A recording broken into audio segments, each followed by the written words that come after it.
For a first-grade teacher, a spelling test is just another part of the day. But for one teacher, a simple piece of paper would change everything. Hidden beneath a list of words like cat and dog was a desperate, two-word message that made her heart stop: help me. What she did next was a race against the clock to uncover a dark secret and save a young boy's life. The first-grade classroom at Northwood Elementary was a carefully curated sanctuary, a world painted in primary colors and lit by the gentle, slanted columns of morning sun. The air held the sacred scent of childhood, a comforting blend able to read the subtle shifts in their small universes, the triumph in a perfectly spelled word, the frustration of a tangle of waxy crayons, pencil shavings, and the faint, sweet smell of apple juice from snack time. A soft, industrious shoelace. Her movements were a familiar, calming ballet as she glided between the rows of tiny desks. Her presence hum filled the space, the sound of a world operating as it should. Mrs. Henderson moved through it all like a gentle tide, a low, steady hum of reassurance. But the rhythm of her morning stuttered and fell silent as she approached Leo, her soft-soled shoes making no sound on the tiled floor as she navigated the familiar currents between the small desks. Her presence his desk. He was a boy who was normally a small sun, radiating a whirlwind of questions and boundless energy. Today was a quiet reassurance, her maternal radar always attuned to the subtle shifts in her young flock. But today, however, he was a black hole, drawing all light and sound into himself. He was hunched over his paper, his radar was sounding a silent, insistent alarm. It was focused on Leo. He was an anomaly in the otherwise harmonious small frame, coiled tight as if the weight of an unseen world were pressing down upon his narrow shoulders. His pencil was not held seen, a tiny, desolate continent of sorrow amidst an ocean of bustling activity. While other children leaned into their work with, but imprisoned in a white-knuckled stranglehold, his knuckles pale as bone, a desperate anchor in a turbulent earnest concentration, Leo was hunched over his paper, his small frame coiled tight as a spring. His shoulders were drawn up to see only he could feel. When she reached for his test, the cheerful hum of the classroom seemed to recede, fading his ears, forming a fragile fortress around him, as if to shield himself from a blow only he could see coming. His usually into a distant, muffled drone. The paper felt unnervingly light in her hand. It was a barren expanse, a void where effervescent energy, the restless leg, the quick smile, the hand always shooting into the air, had been extinguished, replaced the simple, friendly words of the spelling test should have been. Her eyes scanned the emptiness, a flicker of confusion giving way to a dawning dread. And then, she saw it. Tucked away at the very bottom of the page, as by a dense, unnerving stillness. His fingers were wrapped around his pencil not to write, but to cling, his knuckles pale if hiding from the light, were two words. They were not written, but etched with a desperate, faltering pressure, the end stark against his skin, as if the slender piece of wood were the only anchor preventing him from being swept away by letters trembling on the page. Help me. The phrase was a whisper, yet it screamed in an invisible current. With a heart quietly bracing itself, Mrs. Henderson approached his desk. As she reached for his paper, she the silence of her mind. Beneath it, a single, devastating punctuation mark, the ghost of a tear, which had fallen expected to see a blank page, perhaps the frustrated scrawl of a child who had given up. What she found was and bled into the paper, creating a tiny, gray crater. A breath caught in her throat. This was not the far more chilling. The page was indeed a stark expanse of white, a void where words should have been. But then, her gaze drifted to the bottom edge, and the air in her lungs seemed to turn to ice.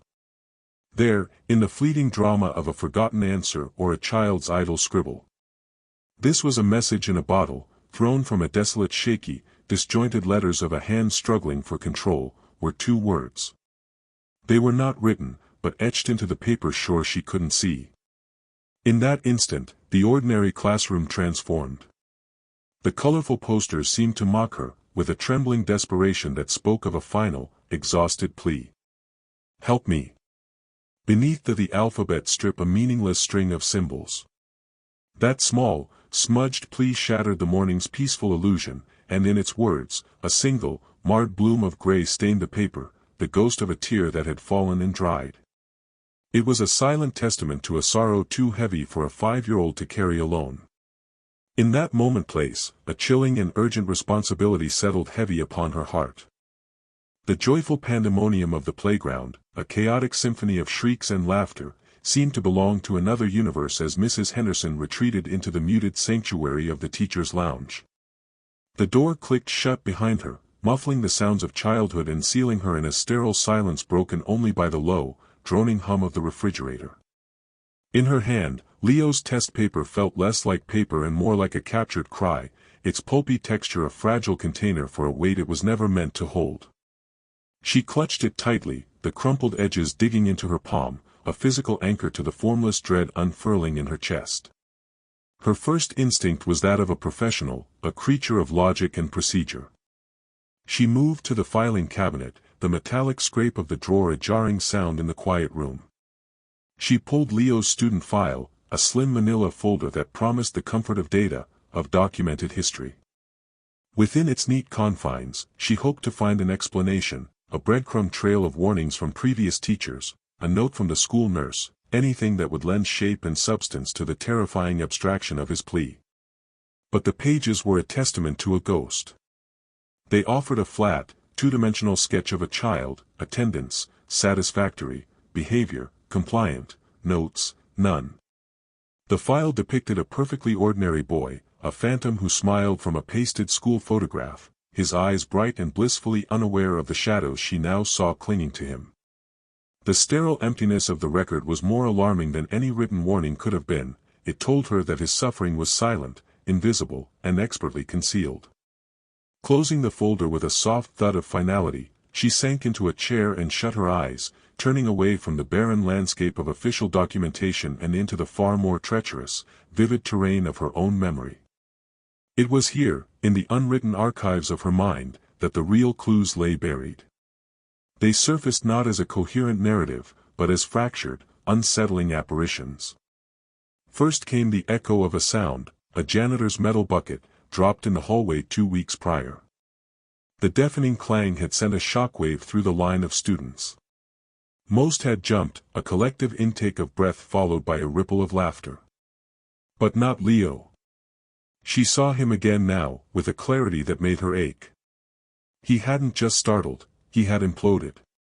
His entire body had recoiled with a violent, instantaneous flinch, a movement born not of surprise but of pure, conditioned terror.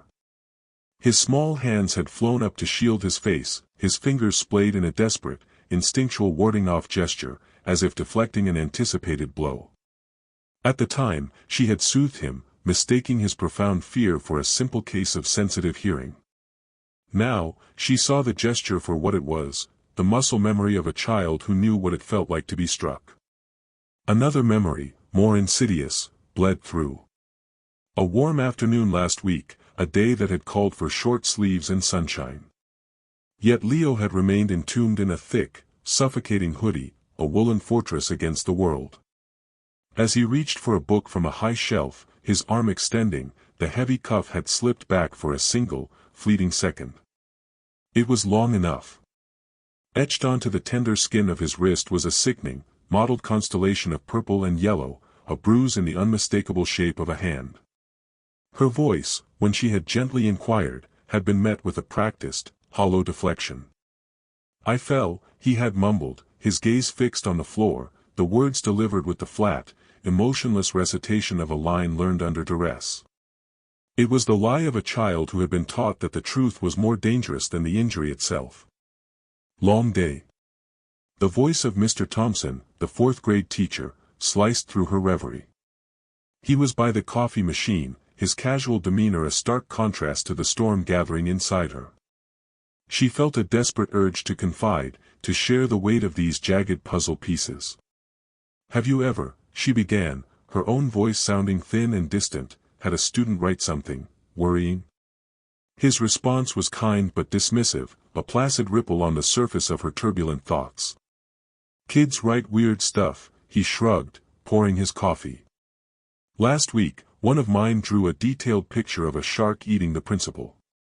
You can't take it all to heart. But his words, meant to comfort, had the opposite effect. They drew a sharp, clear line between the world of childish fantasy and the grim reality she was confronting. A drawing of a shark was imagination. This was a plea.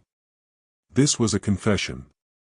The fragments, the flinch, the bruise, the lie, and the two whispered words on a piece of paper, no longer felt like isolated incidents. They were a constellation of terror, and she was the only one looking up at the sky. A cold, steely resolve crystallized within her. Doubt was a luxury she could no longer afford. Rising from her chair, her movements were no longer hesitant but sharp with purpose. She crossed the room to the beige telephone mounted on the wall, the cold plastic of the receiver a stark, solid thing in her trembling hand. Each press of the numbered buttons was a deliberate, irrevocable step, a conscious choice to walk out of the suffocating shadows of uncertainty and into the harsh, necessary light of action. The counselor's office at Northwood Elementary was a meticulously crafted womb of tranquility, a deliberate and gentle rebellion against the fluorescent-lit, echoing corridors of the school. The walls, painted the color of pale butter, seemed to radiate a soft, intrinsic warmth. Sunlight, filtered through heavy, cream-colored blinds, lay in muted stripes across a deep, plush rug that drank all sound, creating a pocket of profound, insulated quiet. In one corner, a silent menagerie of stuffed animals spilled from a wicker basket, their button eyes standing as soft, unblinking witnesses.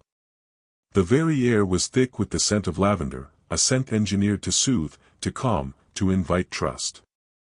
It was into this carefully constructed sanctuary that they led Leo. He entered not as a child walking, but as a ghost drifting, his small form almost translucent with fear, so fragile it seemed the slightest sharp sound might cause him to disintegrate. He settled on the edge of a small blue couch, a piece of furniture meant to be inviting but which seemed to swallow him whole. His feet, in their tiny, scuffed sneakers, dangled a heartbreaking distance from the floor, emphasizing his helplessness in this adult world.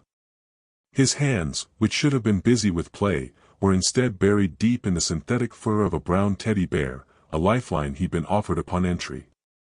His fingers were not still, they moved with a frantic, nervous energy, picking and pulling at the bear's stitched seams, as if attempting to unravel the very fabric of his own terror. Across from him, in a low armchair that encouraged intimacy, sat Ms. Martinez. She possessed an almost preternatural stillness, a quiet, absorbent gravity that communicated a universe of patience. Beside Leo, so close her presence was a shield, sat Mrs. Henderson. Her own heart was a wild, frantic bird battering the cage of her ribs, but her face was a mask of serene calm, an expression she had perfected over years of comforting scraped knees and soothing playground squabbles. "Leo," she began, her voice a carefully calibrated whisper, barely disturbing the lavender-scented air. "Remember your spelling test today, sweetheart?" The boy did not look up. His entire universe had collapsed into the brown, fuzzy landscape of the teddy bear clutched to his chest.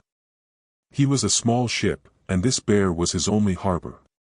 "You wrote something at the bottom of your paper," she continued, her voice as gentle and persistent as falling snow. "Do you remember what it was you wrote?" The silence that answered was not merely an absence of sound.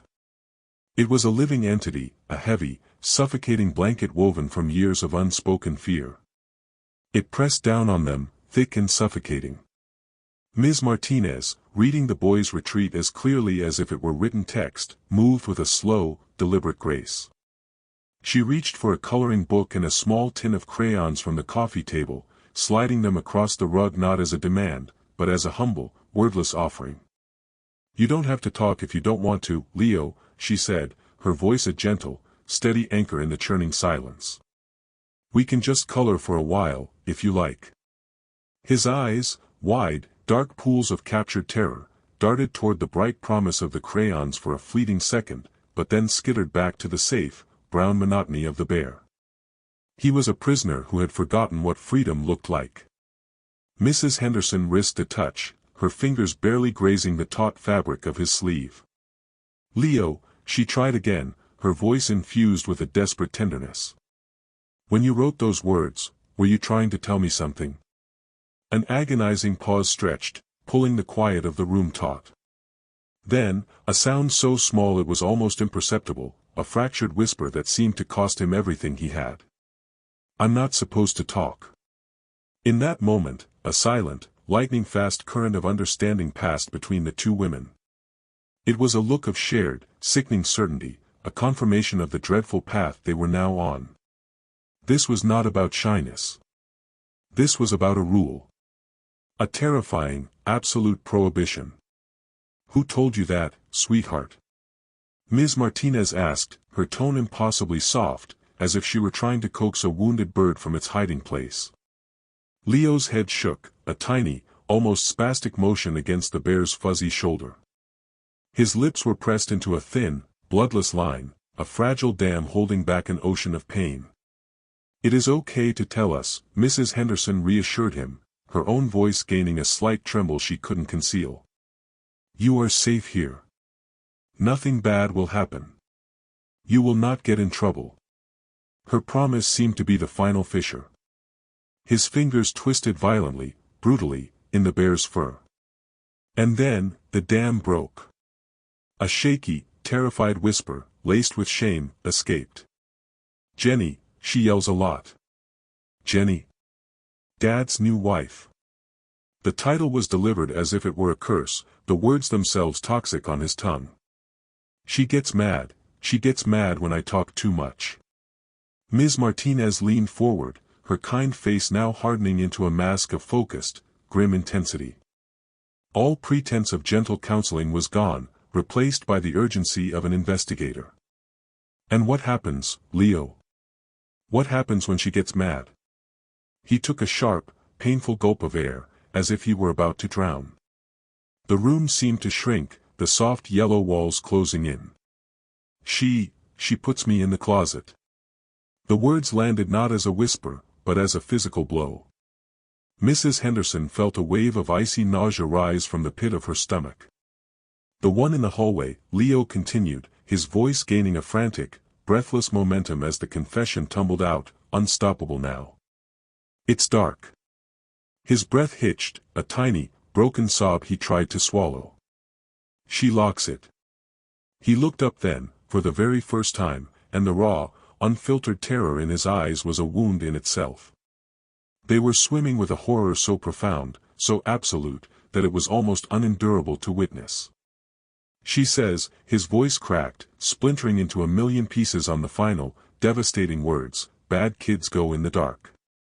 A single tear, a perfect, crystalline orb of misery, finally broke free and traced a solitary path down his pale cheek. He wiped it away with a fierce, angry swipe of his hand, a gesture of profound shame, as if crying was the ultimate transgression. In that instant, all professional distance dissolved. Mrs. Henderson's hand closed over his, her own warmth a desperate attempt to ward off the icy chill emanating from his small, trembling fingers. And then came the final, soul-shattering surrender, the whisper that contained the entirety of his nightmare. "I don't want to go home." Ms. Martinez's face was now granite. Her professional calm had been burned away, leaving behind a cold, hard mask of righteous fury and grim resolve. She stood, her movements sharp, her purpose absolute. She motioned for Mrs. Henderson to follow her to the far corner of the room, out of the boy's earshot. In a low, urgent voice that sliced through the lavender-scented air like a scalpel, she delivered the inevitable, irreversible verdict. "We need to call child services. Now." Nodding, a wordless agreement sealing their packed time ****.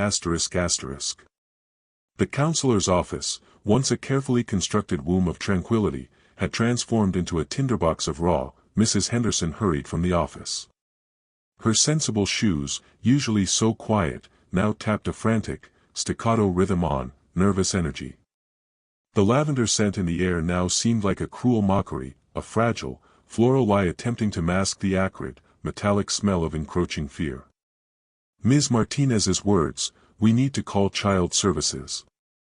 The polished linoleum, a desperate drumbeat echoing the frantic pulse in her throat. Her mind raced, a frantic slideshow of worst-case scenarios. What if his father was already here? What if he was a large, imposing man who wooed her now? had shattered the quiet, galvanizing the small group into a flurry of desperate, focused action. The call was Madette take no for an answer. What if he simply grabbed Leo's hand and walked out the door before, the horrific details of Leo's disclosure relayed in clipped, clinical tones that belied the storm of emotion raging beneath the surface. They could stop him. She pushed open the nurse's door to find a scene of profound pathos.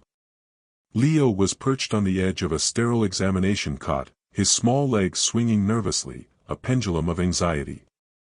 The school. The response from the other end of the line was a double-edged sword, a simultaneous delivery of hope and a fresh wave of terror. A social worker was on her way. The words should have been a bomb, but they were followed. Nurse, in a well-intentioned effort, had given him a juice box and a bag of crackers, but they sat by a chilling caveat: the city was a sprawling beast of afternoon traffic and snarled intersections. It would be an hour.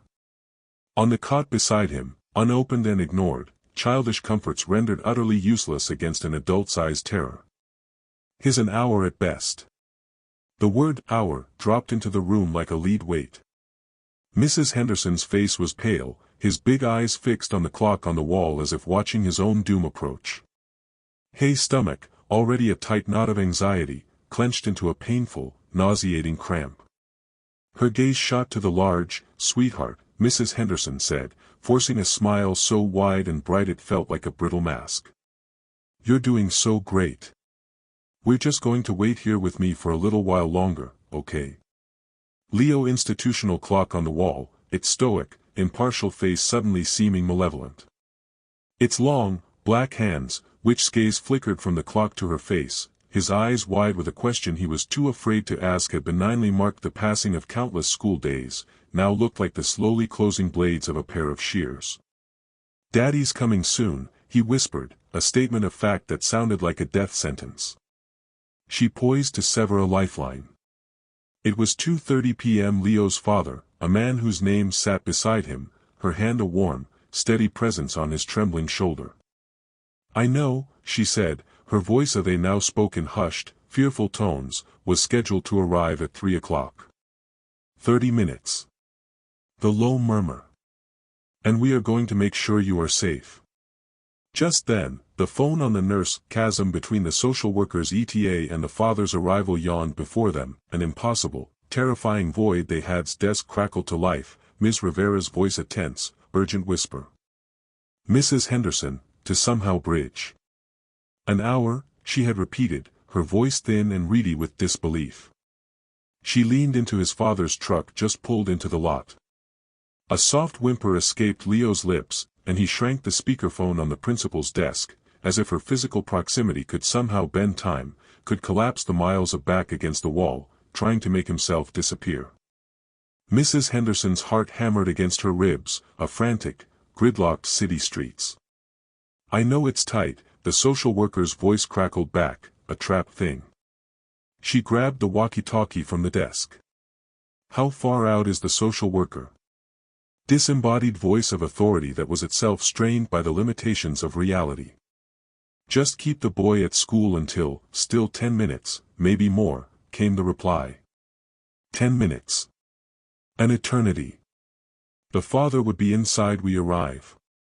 Under no circumstances is he to leave with his father. There was a pregnant pause, heavy with unspoken legal in less than one. Her mind, fueled by adrenaline, worked with a startling clarity. She had to create a fortress and ethical minefields.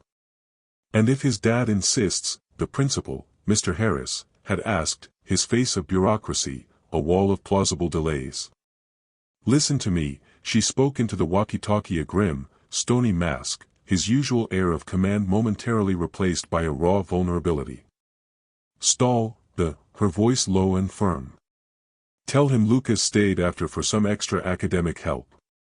Tell him it's a new voice on the phone commanded, the single word sharp and absolute.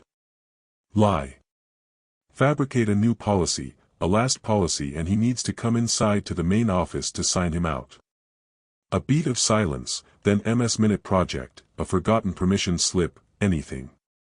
"But do not, under any circumstances, let him know why." Rivera's voice, quieter now, but resolute. Got it.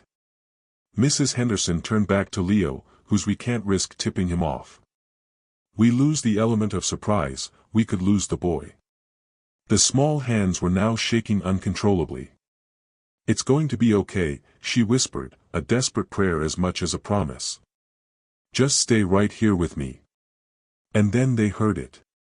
Somewhere down the hall, call ended with a soft click, plunging the room into a heavy, suffocating silence that was louder than any sound.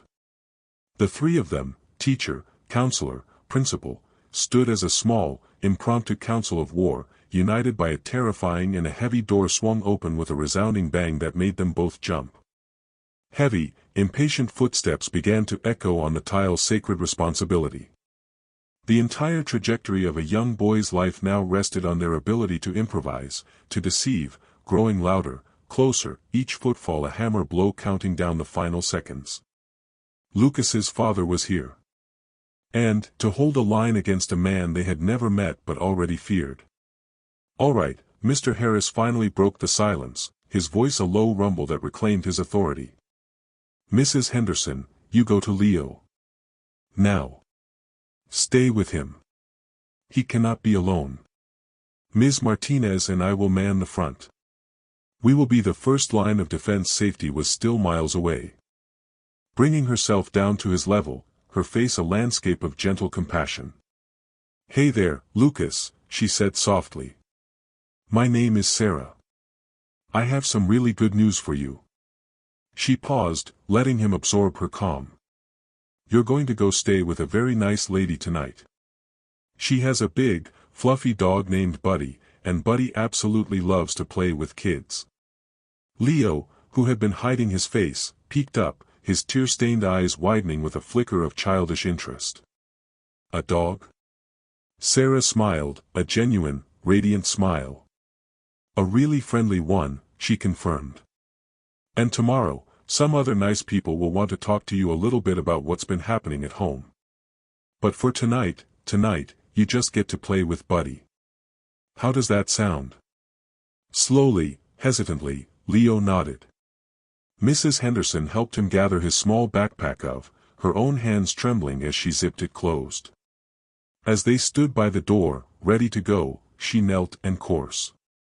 Here is a substantially longer, more detailed, and suspense-driven version of Thichak Chan Roy.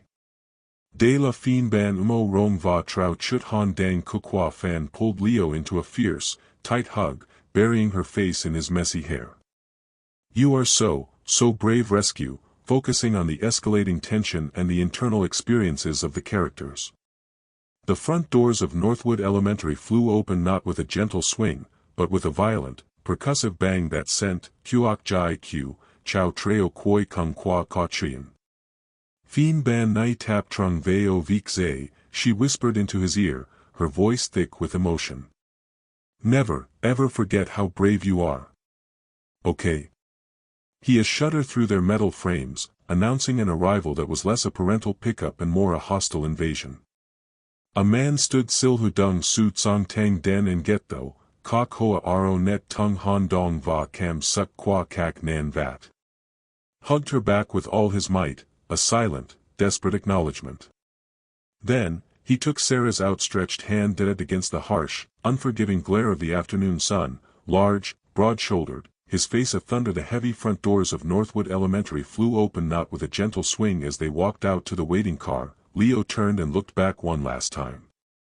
He gave a small, hesitant wave. Cloud of brewing impatience. But it was the woman who pushed past him who truly commanded the room's terrified attention, but with an explosive bang that sent a concussive shudder through their metal frames, announcing an arrival that felt less like a pickup. Mrs. Henderson waved back, her hand held high, watching until the car's red tail lights disappeared down the street, carrying and more like an invasion. A man stood silhouetted against the harsh, unforgiving glare of the afternoon sun, large whirlwind of sharp angles and palpable fury. Jenny. Her stiletto heels, weapons in their own right, clicked across the polished linoleum him away from his nightmare and toward a fragile, uncertain hope. Only then did she allow a deep, shuddering breath, broad-shouldered, his face a thundercloud of brewing impatience. But it was the woman who pushed past him who with an aggressive, predatory rhythm, each tap a tiny hammer blow against the stretched-thin silence. Her eyes, cold to escape her lungs, leaning heavily against the cold brick of the school wall as the adrenaline finally receded, leaving and truly commanded the room's terrified attention. Jenny. Her stiletto heels, sharp as daggers, clicked across the polished and restless as a circling hawk, swept the empty front desk area, dismissing it with a contemptuous sneer. Where linoleum with an aggressive, predatory rhythm, each step a small, sharp report that echoed in the cavernous, silent entryways. Lucas, she demanded, her voice not just loud, but a high, sharp weapon that sliced through the tense quiet. Her eyes, cold and restless as a circling hawk's, swept the empty front desk area, dismissing it with a contempt making the air itself seem to vibrate.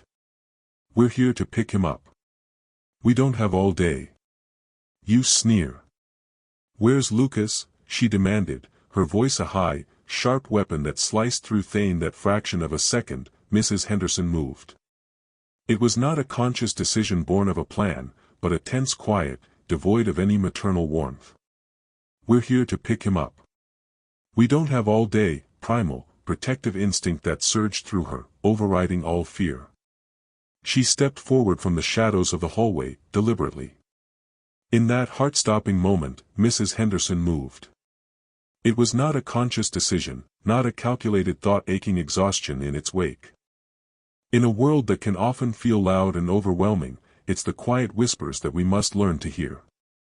A two-word plea on a spelling test became a lifeline, not just for a little boy, but for the very idea that one person can make a difference. Mrs. Henderson wasn't a superhero, she was a teacher who chose to listen. She chose to believe a child's silent cry over the convenience of looking away.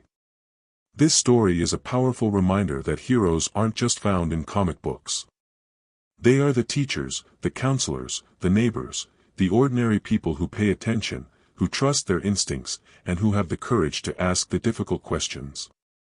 A single moment of bravery can break a cycle of suffering. A single act of listening can save a life. So, look around you. Listen closely. The most important messages are often the ones that are never spoken aloud. If this story touched your heart, please share it. You never know who might need to hear it. And remember to hit that subscribe button for more stories that inspire and remind us of the incredible power of human kindness. Thank you for watching.